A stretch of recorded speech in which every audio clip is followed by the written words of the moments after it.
તો આગળ સમાચારોમાં વાત કરીએ તો વડોદરામાં સિલિન્ડરમાં બ્લાસ્ટથી એકનું મોત થયું છે.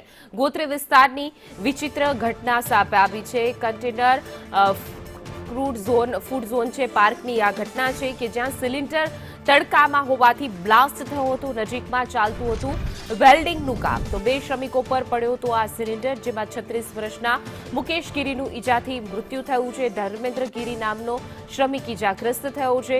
લક્ષ્મીપુરા પોલીસે આ મામલે હવે વધુ તપાસ હાથ ધરી છે. ફાઉન્ટેન સોડા શોપની અંદર જે કાર્બન ડાયોક્સાઇડ વાપરવાનો જે સિલિન્ડર હતો એ તડકાની અંદર બહાર મૂકેલો હતો અને એ CO2 સિલિન્ડરનો બ્લાસ્ટ થાય છે. અને આ ફાઉન્ટેન સોડા શોપથી લગભગ 700-800 મીટર દૂર એક શ્રીકુંજ સોસાયટી આવેલી છે.